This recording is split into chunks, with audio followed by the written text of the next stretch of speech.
Bismillahirrahmanirrahim. Assalamualaikum warahmatullahi wabarakatuh. Halo teman-teman, bagaimana kabar teman-teman semua? Semoga kalian dalam keadaan sehat walafiat. Sebelumnya, perkenalkan saya Fatihatun Nikmah, nomor induk mahasiswa 19104010055. Di video kali ini, saya akan sedikit menjelaskan mengenai ibroh dari masa pemerintahan Khulafaur Rasyidin. Nah, sebelum itu, apakah kalian sudah mengetahui apa itu ibroh dan siapa saja Khulafaur Rasyidin itu? Kalian akan temukan jawabannya setelah menonton video ini.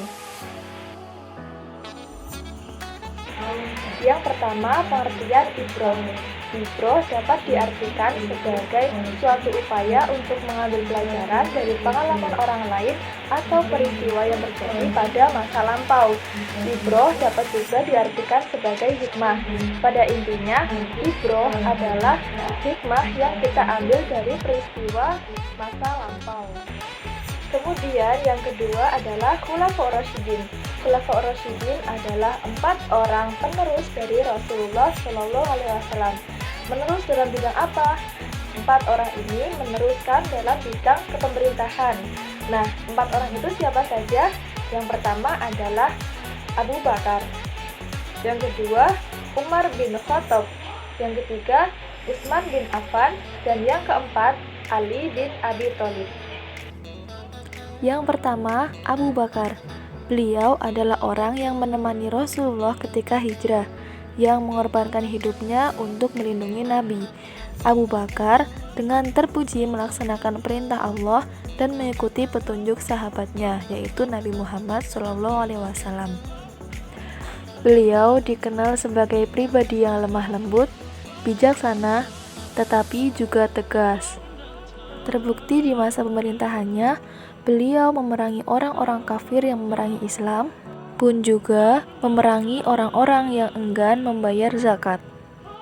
Nah, dari masa kepemerintahan Abu Bakar, kita bisa mengambil hikmah, di mana seorang pemimpin itu hendaknya menjadi figur yang lemah lembut, bijaksana, tetapi juga tetap menegakkan keadilan dan tegas melawan musuh.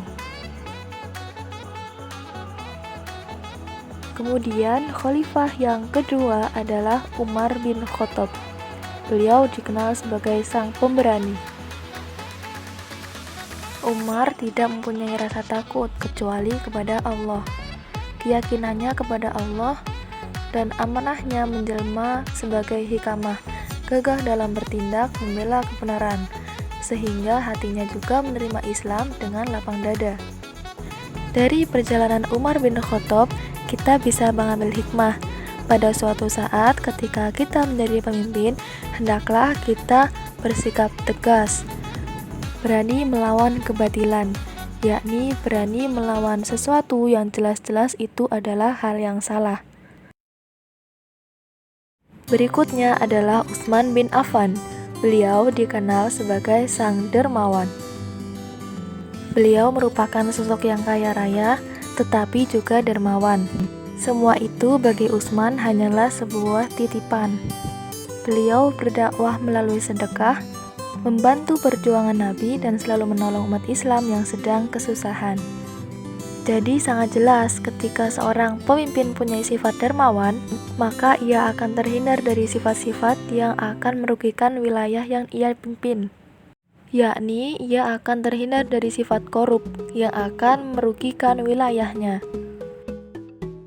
Nah, sekarang yang terakhir yaitu Ali bin Abi Thalib. Beliau mempunyai sifat yang pemberani dan juga beliau mempunyai sifat yang cerdas. Beliau cerdik ketika melawan musuh. Beliau mempunyai strategi yang hebat ketika melawan musuh. Kita dapat mengambil ibrah dari Sayyidina Ali bahwa dalam memimpin, maka hendaknya kita mempunyai strategi untuk menyelesaikan suatu permasalahan yang sedang kita hadapi.